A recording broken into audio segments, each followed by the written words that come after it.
Hello, everyone. This is your friendly neighborhood podcast. I'm Kyle Swope, and joining me is my co-host Colin Donato. Today, we are discussing our thoughts, making up a review for The Suicide Squad. So, before we jump into that, Colin, how are you doing? Great. And you? Cool beans. I'm doing all right. I'm hanging in there, hanging tough. I'm glad we're putting out some content. I will say, before we dive into the topic at hand, this is almost going to be like a two-parted episode because we're going to simultaneously back-to-back be talking The Suicide Squad, and then we're going to go right into Peacemaker since Season 1 just finished up not too long ago. So we're going to be diving into that. Next episode will be Peacemaker. We're filming them back-to-back, though. So next week, stay tuned for our Peacemaker Season 1 review. It's going to be quite exciting. So here's what I wrote describing the plot of The Suicide Squad, okay? The Suicide Squad follows an all-star cast of supervillains that mostly get killed off in the first 10 minutes on a quest to kill a giant Cyclops fish. Yeah, that covers it. Yes, thank you. I wrote that like 10 minutes before we recorded. Anyways, so very interesting. So Colin, in general, here's how we always tend to start these things off. Did you like this movie? And yes or no, explain your reasoning just in general. I have to say, absolutely yes. And because James Gunn is one of the best directors out there, especially when it comes to action comedy movies, so Guardians of the Galaxy, Guardians of the Galaxy Volume 2, and then most recently The Suicide Squad, and then of course Peacemaker. But his comedy has perfect timing, great action sequences, and always an all-star cast. And that's what this movie was. Oh, yes, fantastic. Well, I'm happy to say that I'm no longer going to be the negative Nancy because I loved this movie as well. Thought it was fantastic. It was great. Basically all the same reasons that Colin pointed out. The cast was fantastic. James Gunn is just a great director, period. Let me put it like this. I have never watched something made by James Gunn that I did not like. And this is absolutely no exception. I love music too, and I just really liked the use of music in this film as well. But yes, really fun. I'm sure Kanye is probably enjoying watching Pete Davidson's face get blown off over and over again. Couldn't help myself but slip that one in because he's one of the people that die in the first 10 minutes, as I mentioned previously. Yeah, he's a Blackguard. Yes, Blackguard. He's a Booster Gold villain, actually. Mm-hmm. Yeah, I looked him up for a little bit because I'm like, most of the characters in this movie, I've never. Well, I mean, maybe I've heard of them, but I don't know anything about them at all. But Blackguard, I never heard of. Peacemaker, I've definitely seen somewhere before this movie, but I don't know anything about him. And then obviously Harley Quinn. That's the Harley Quinn and King Shark.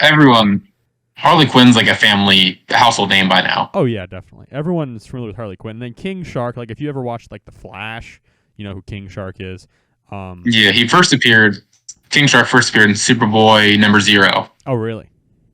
Yeah. It's an easy first appearance to find. It's, pretty cheap. So, if any comic collectors out there. Nice. I'll need to note that, actually, because now I'll need to look. But, King Shark. I feel like he's mostly seen as a Flash villain now, isn't he? Yeah, because of the Flash TV show. But he's kind of just he's more of an Aquaman villain in the comics. Okay. A few years ago. I think he's just more of a shark god now. Mm-hmm. He just had a new series came out right after the Suicide Squad movie called The Suicide Squad King Shark, which was his own little journey story, in this battle against other animal, human monsters. Yeah. A tournament. That's interesting. Also, I'd like to point out, and I'm sure people have done this already, but I have to say this anyways. There are a lot of parallels we can draw to this movie and Guardians of the Galaxy, because in a way, this is a R-rated Guardians of the Galaxy with DC characters. Yeah. You both have your lovable, dumb, big CGI characters voiced by a celebrity with a deep voice. I didn't think about that at all. Until you said it, I never thought about that. Oh, yeah. Well, so unlike the past two reviews we did, because I liked this movie, I rewatched it last night, and I noticed that.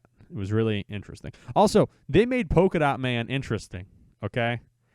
Yeah. You got to give credit to that because Polka Dot Man's one of those villains that you always point out as being just really like weird and pathetic. Which DC surprisingly has a lot of those villains. But yeah, James Gunn is just the perfect person to handle those characters because Hmm. it's sort of like I like to draw this parallel. You ever watch the cartoon Batman the Brave and the Bold? Yeah. Okay, you know how they handled Aquaman? Been a while since I watched it. Okay, well, the thing I loved about Aquaman and Batman the Brave and the Bold is they make him really cheesy and campy intentionally for comedic reasons. And they kind of do the same thing with like Polka Dot Man and stuff. So I like to point that out because in The Brave and the Bold, he had this really sort of obnoxious catchphrase, which was outrageous. He would say like all the time. Um, and yeah, it was hilarious because they knew that Aquaman was kind of a ridiculous character, so they played into that. And James Gunn is just really good at doing that in general. And not to mention, like, all of the characters in again, except for Harley Quinn and maybe King Shark, all of those characters are characters that I've only either just heard of or, like, don't know anything about pretty much. Hmm. Like we mentioned, Blackguard, Pete Davidson, Booster Gold villain. Like, first of all, most, like, super casual fans never even heard of Booster Gold. And second of all, Bruce Scold's one of my favorite heroes. I know Booster Gold is incredible once you know who he is, but yeah, Yeah. a lot of like very casual, only watch the movie types, never heard of him. But to have a Booster Gold villain who I think when I looked him up, he only appeared in the comics like 2 or 3 times before he died. Yeah, he's not a. He's in the. He first appears in Booster Gold #1, and I think he dies not too long after that. Yeah, because I looked it up and I only saw because he did join the Suicide Squad from the little bit of research I did, which is where he died. But yeah, on the bright side, I will say there were 2 deaths in this movie that I really had a hard time with. And the first one was Captain Boomerang. Yeah. Yeah, because Captain Boomerang, like, he's an iconic Flash villain. So seeing him die, I was just kind of like, ooh, that's kind of rough.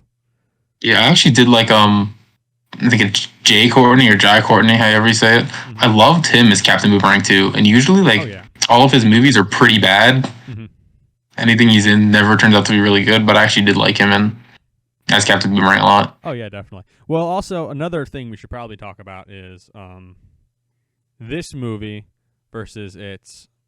I don't want to call it a prequel, but because when I hear prequel, I think of a movie made after the movie it's based on, but it's supposed to take place before. Yeah. The first Suicide Squad. The first Suicide Squad. Yeah, we're just going to call it the first Suicide Squad. Now, I don't know what your opinion was of it. I didn't like it. I watched like 3/4 of it, and then I got bored, turned it off, and haven't gotten back to it. Will Smith and like Margot Robbie is the only good parts of the movie. Oh, yeah, definitely. And like the first Suicide Squad movie, it was not a good movie, but there were things about the movie I liked. Again, Margot Robbie's Harley Quinn, Will Smith as Deadshot, that was nice. And then Captain Boomerang once again. Like he's not like a character that really like stood out, but I was happy with the interpretation we got, if that makes sense. Mm-hmm. Yeah. Like, it wasn't a big standout. So seeing him die, I was just kind of like, I wasn't heartbroken like the other death, which we'll get to in a minute, but I was still very, unhappy. But thankfully, aren't there in the comics? There's at least 2 Captain Boomerangs, right? And also, of course, we have the Flash movie coming out that's going to completely change the DC universe. So all we know, that could bring him back to life. Oh yeah, probably. It was nice, however, in the first Suicide Squad, seeing the Flash in little flashback when Captain Boomerang was getting captured. So that was nice. And it's really weird how this movie feels so disconnected from the rest of the DCEU and the first Suicide Squad movie. Like, the only connections they really have to the first Suicide Squad movie is the premise, Amanda Waller, Rick Flag, Harley Quinn, and that's basically it. Yeah. Like, I cannot... There's no mention or anything to it at all. Oh, yeah, which, I mean, it's probably for the best, because... Yeah, as we mentioned, it was not very good. But going back to what I was talking about before with the deaths, so here's something James Gunn can do really well. Okay, he can take a character that either you don't like or that you didn't care for, and over the course of one movie, make you really feel for them and make them like one of your favorites. So the second death, Rick Flag. When Rick Flag died, I was really emotional. It was unexpected. It was unexpected. Oh yeah, like he was a huge jerk in the first movie, and then like in this movie, he's just like completely different, but not too different to the point where it's like he's a completely different character. He's just like the same, but just less of a jerk. I think that's him growing with the squad too, like working with them. Oh yeah, a lot. And I think seeing his relationship with Harley Quinn as well, sort of humanizes him a lot. Yeah. Like, you know when they go to bust out Harley, but she already breaks out. There's that whole scenario, and she gives him the big hug, and he's just kind of awkward about it. Like, I don't know. Mm-hmm. It because he's got a it's almost like it's personal. Like he has personal relationships with some of these people. They also mention in the movie that Rick Flag's the one who personally suggested to bring Bloodsport in, because apparently he worked with him somewhere. Which, hold on a second. So Rick Flag he's military, obviously, but Bloodsport, isn't he ex-military? I'm not sure what his origin in the movie was, because I know in the comics, like he was ex-military. He was a Vietnam veteran, if I'm correct. Mm-hmm. Either him or his brother's a Vietnam veteran, and he was like brainwashed by Lex Luthor to kill Superman. Mm-hmm. Yeah. Which is where we get I'm not sure what his origin in the movie was, though. Yeah. I think it's supposed to be like the same thing, just they upgraded, like his tech and stuff. I love his weapons. Oh, yeah. How his suit is just all weapons. Oh, yeah. Well, so I absolutely, if we're talking Bloodsport in general, the whole redesign for him is just awesome, period. Mm-hmm. Like, I could just fanboy about it forever, but I'm just going to put it like this, to put it really plain and simple. In Fortnite, that is my favorite Fortnite skin I own, is Bloodsport. And I own all, not all, but a good majority of all the DC and Marvel skins that are in Fortnite. But Bloodsport's the one that I keep putting on, and I feel so awesome wearing it. I had no idea he was even in it. Oh, yeah. But, yeah, it's very... I don't know if he's come back to Fortnite since they were originally promoting the movie. But, yeah, I do not regret buying that skin at all. It's awesome. Also, I don't know if you knew this or not, but the helmet is based off the xenomorphs from Alien. I knew it had a familiarity to it, but I couldn't put it up. That makes a lot of sense now. Yeah. Yeah, because it's dome and it's blank on the top, and then it's got a skull on the bottom part. Then the mouth. Mm-hmm, yeah. Yeah. And apparently they just took that design from Alien, so I hear. I forget where I heard that, but I heard it and I'm like, that makes too much sense to be false. So I just kind of rolled with it. And he's such an awesome character in the movie too. Probably my favorite character. I like because he replaces the whole Deadshot role and has the fatherly figure role. Yeah. But kind of does it a lot better in this. Definitely. Well, another thing that I think... And Idris Elba does a great job too. Oh yeah, Idris Elba is he's a great actor, period. So, and he's going to be playing Knuckles in Sonic 2. Let's go. Can't help myself there. But, yeah. Shoot, what was it? Oh, that's right. Another thing that was really good about this movie that they were able to avoid is obviously getting Idris Elba to come in and be Bloodsport. And I don't know if they wanted to get Will Smith back at all, or if they just couldn't get him back. I don't know what the deal was. There was a conflict, a scheduling conflict. Oh, okay. Well, basically, you're taking a character that's almost copy and paste Deadshot, and how do you get around him being an obvious copy and paste of Deadshot? The way that they did it was very creative and very funny, because it's basically Peacemaker is how they pull it off, because it's Amanda Waller has a bunch of people in her arsenal who are all exactly the same. So Deadshot, Bloodsport, and Peacemaker. And I don't know. I just think that was funny. When they introduced Bloodsport, and and they like explain his backstory, and then they explain Peacemakers, and they're like, wait, like what? Mm-hmm.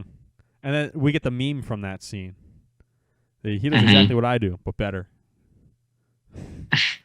I know that was really good. And then it did two things. It not only fixed that problem, but it also set up the whole Bloodsport Peacemaker rivalry that they had throughout the whole movie. Mm-hmm. Which was fantastic. Let's talk about Peacemaker for a second before we get into the movie, of course. Not the movie, sorry, the series. Peacemaker, he really doesn't do a whole lot in the movie if you sit and think about it until the end.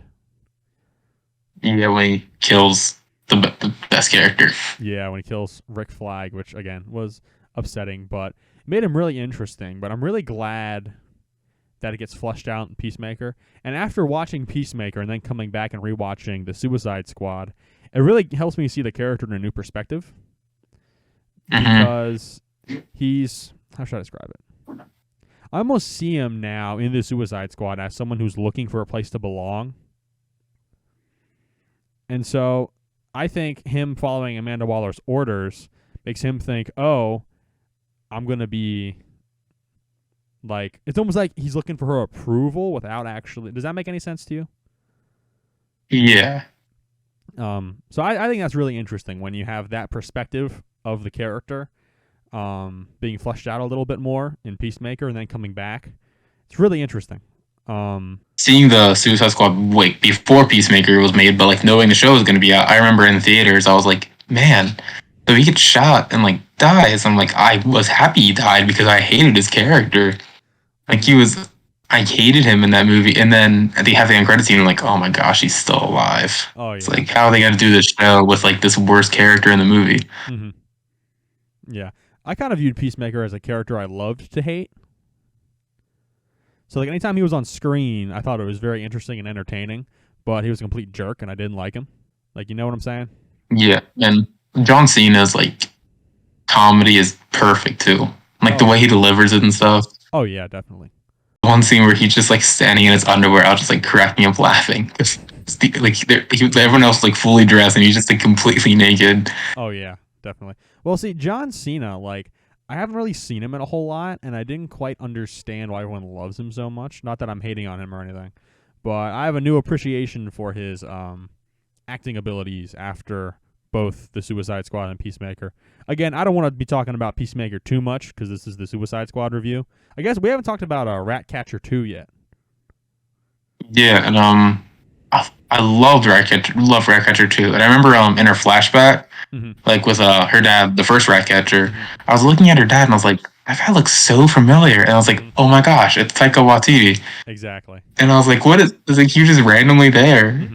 Well, I didn't notice that until that last scene that her dad was Taika Waititi. Like during the final battle when she's swarming the rats and there's like that flashback she has. Yeah. I was like, oh, that makes sense. I heard he was going to be in this movie. Yeah, I had no idea. But it's and Ratcatcher 2 is like a lovable character too. Oh, and you see Idris Elba's Bloodsport kind of play like a fatherly figure role to her, as he like always kind of failed as a father to his own daughter. But now that'll probably change with how he was a father figure to Ratcatcher 2. Oh yeah, definitely. But my question is, are we ever going to see that followed up? Like, because, you know, with the way the movie ends and we see, you know, them basically revenge blackmailing Amanda Waller to let him walk free so they don't reveal the Project Starfish Starro stuff. Yeah, that's true. Yeah. So it's like, are we going to see what happens to... I mean, obviously Harley Quinn's probably going to break off and do a Harley Quinn thing, which that's what I hope happens. Yeah, we already got a Harley Quinn movie pretty much, so... Oh, yeah. There's that, and then, like, what does King Shark do? I have no idea. And then what would Bloodsport and Ratcatcher do? Like, would they stick together or would they split off? I'm sure Bloodsport would go back to his daughter. And there has to be some sort of plan there. Yeah. For like DC's plan. Or DC doesn't. I don't know if DC even has a plan. So that's true. Well, I think they had a plan, and then they thought that plan wasn't working, so they threw out the plan, and then they started just making movies without a plan. And then they're like, okay, here's the new plan. Here's the Flash. We're going to reboot everything. But yeah, the DC movies are a mess. Um, as painful as it is for me to say, because I personally like DC better than Marvel, and so the fact that their movies are not doing well, I don't like. But again, what can I say about it? Nothing really, because it's true that Marvel's Mhm. movies have been better in general over the past few years. It's also interesting to note, though, this is sort of a friendly neighborhood podcast thing, but it feels nice taking a break from talking about Marvel. I'm glad we're actually talking about something DC for once. Yeah. So it's a breath of fresh air.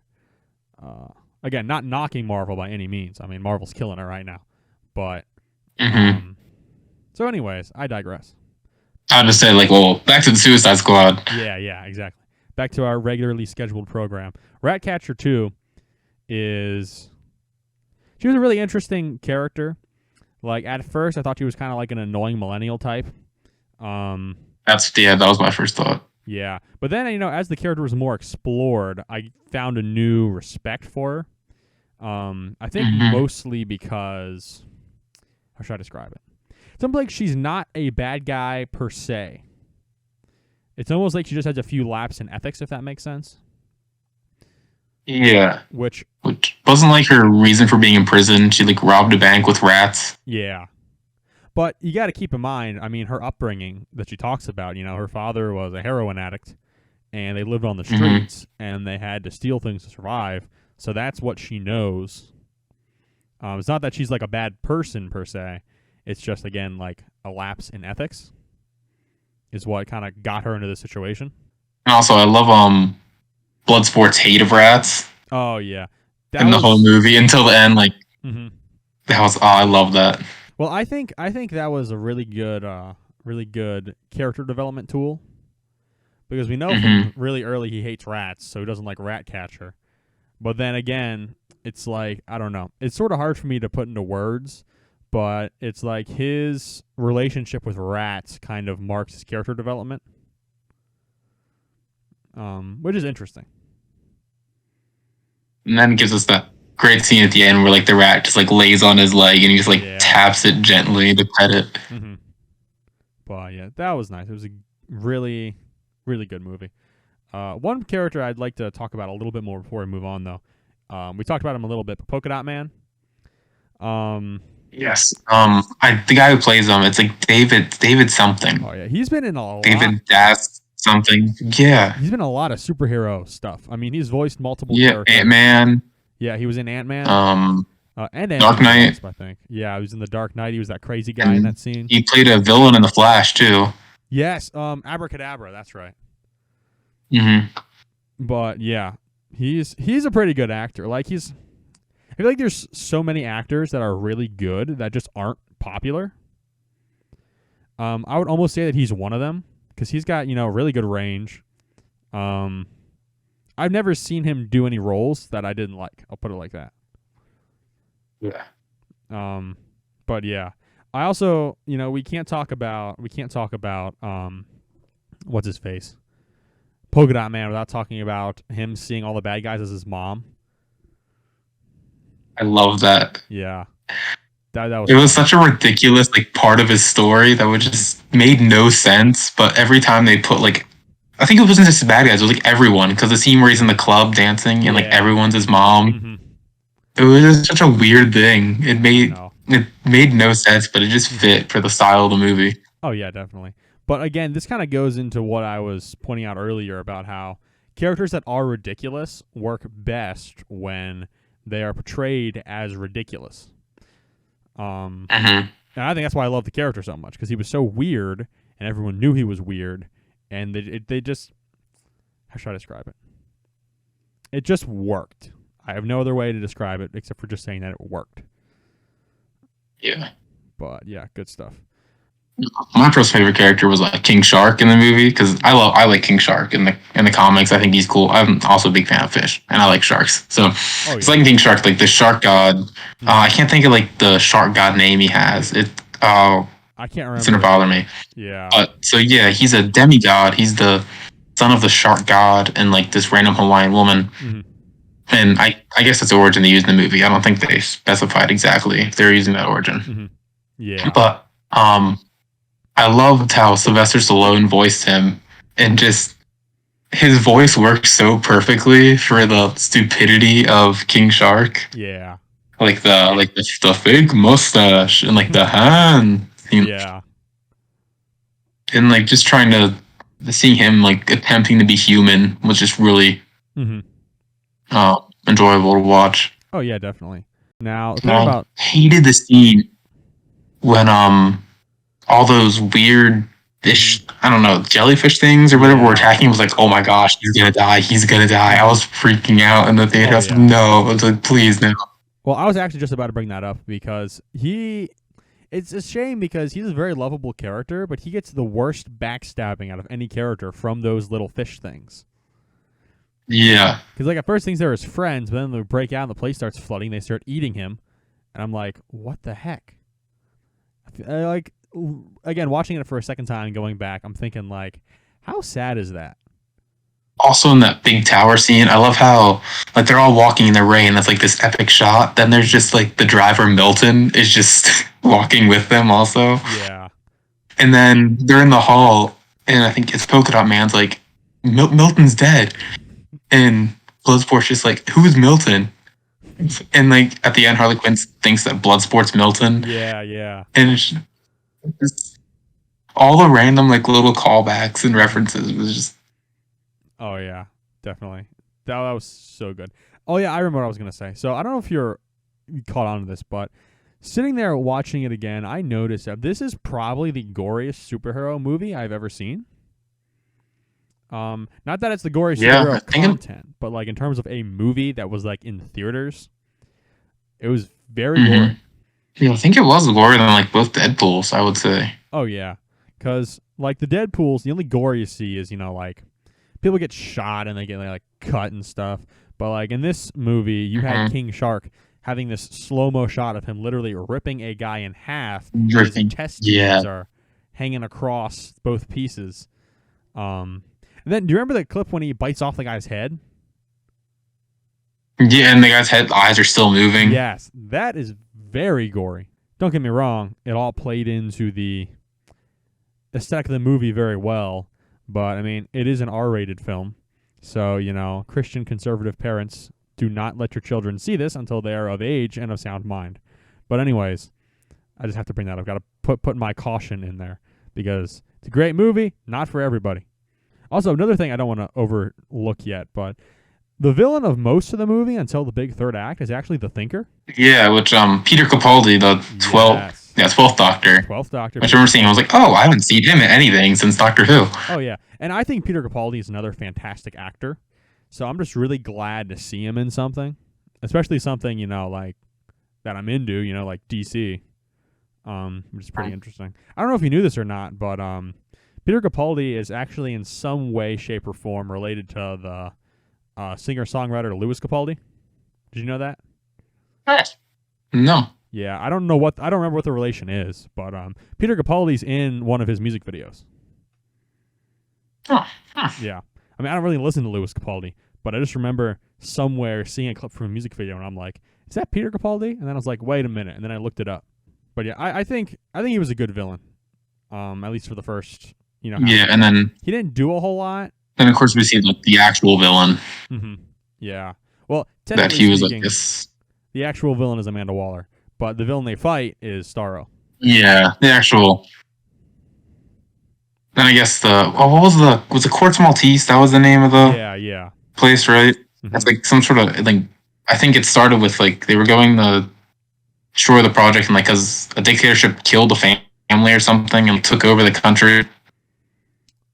Something like that. Because then you have those freedom fighters like go in and like retake control after the Suicide Squad kills Starro. And I love like half the freedom fighters are dead because the Suicide Squad killed them like an hour earlier in the movie. Yep. That was a pretty. Again, it was like dark humor, but it was very comedic. And then also in that scene, you had another great part where Peacemaker and Bloodsport are trying to outdo each other. Yeah, and like the most with all the different shots, silent kills, which is pretty interesting.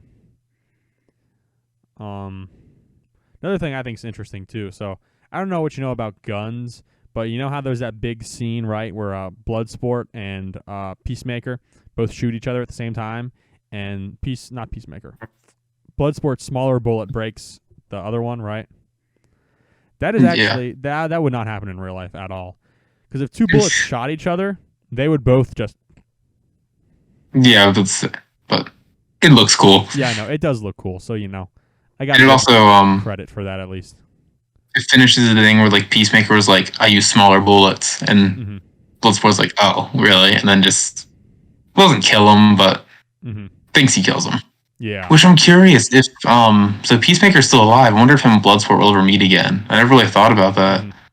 Well, and that'd be really interesting to see too. Come to bring it up because again, and I don't want to talk too much about Peacemaker because we're not onto that yet. But after his character development in Peacemaker, I wonder if their dynamic is going to change at all. Yeah. I mean, I'm sure they still have grudges against each other, but Peacemaker's not some terrible bad guy anymore. Yeah, which it was great. Well, yeah, I don't want to talk too much about Peacemaker. Mm-hmm. But like we see like in the movie he's trying to save the file Rick Flag has with like Starro stuff and how like America was involved the entire time. Like it would be a whole scandal in America and stuff. People found out.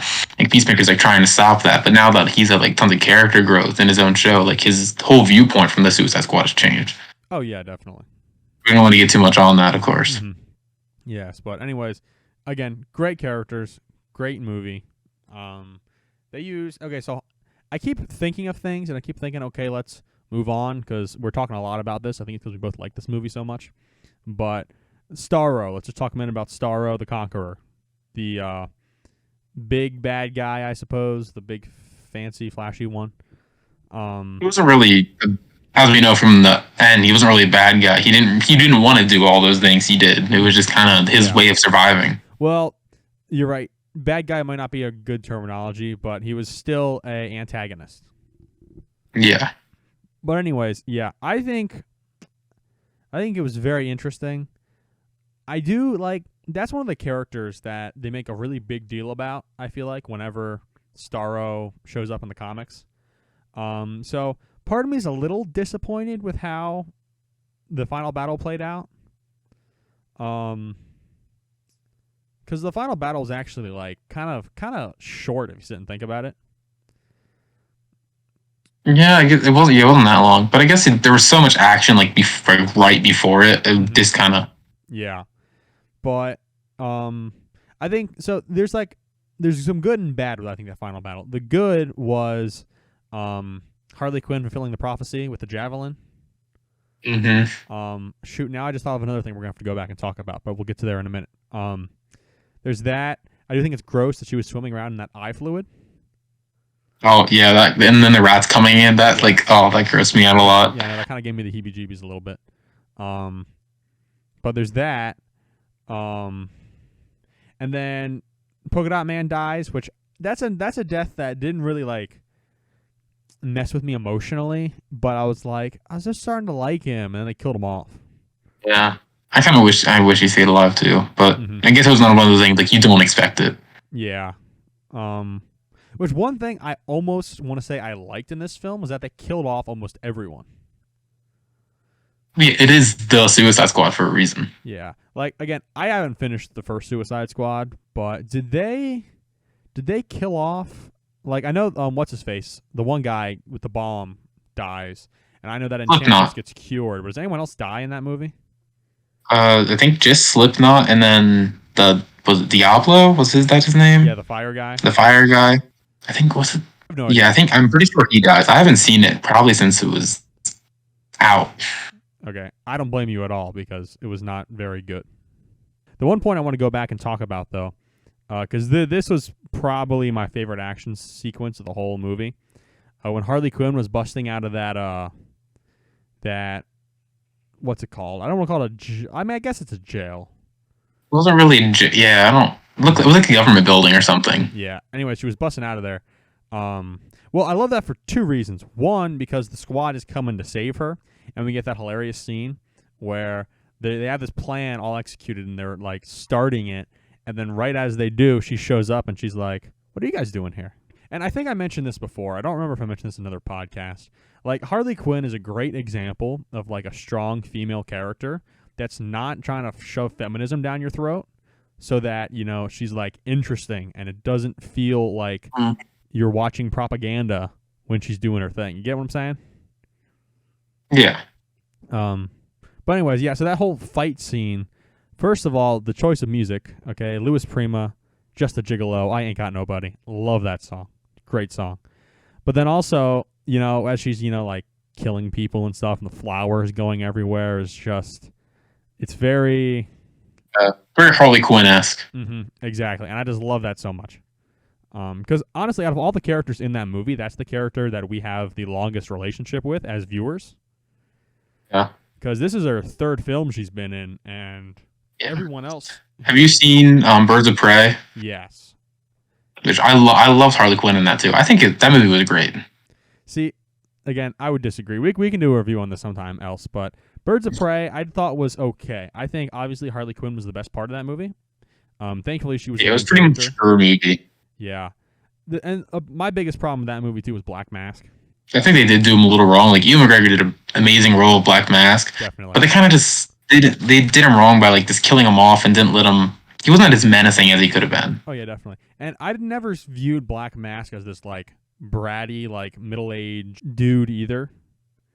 Yeah. So, it's like, I think Ewan McGregor is awesome. I think he did a good job, I suppose. But the character itself just seemed really off, and I hated they killed him off because I think Black Mask is one of Batman's most underrated villains. So that was disappointing. I feel like they had too many characters they were trying to set up and introduce, and they didn't give them a lot of love. And the movie just felt really preachy, I think, Birds of Prey. Like, and again, I didn't dislike the movie per se, but compared to all the movies that I do like, it's probably toward the bottom, if that makes any sense. Yeah. I have to say, it's probably, like, I love the, it's probably my favorite, like, interpretation of Harley Quinn so far. Oh, yeah. In the DCU. Like, I love her in the Suicide Squad, but, like, I kind of like seeing her in solo. And I hope we get another solo thing with Margot Robbie playing. Oh, yeah, definitely. Also, with the Harley Quinn cartoon, I think, you know, if they just made a Harley Quinn movie and they just borrowed a lot of the same premise, I suppose, from the cartoon, you know, like, that would be phenomenal. But anyways, yeah. Harley Quinn, great character. That scene was awesome. In summary, I know we got on a bit of a tangent, but that's totally fine. I'm just making sure everyone remembers where this came from.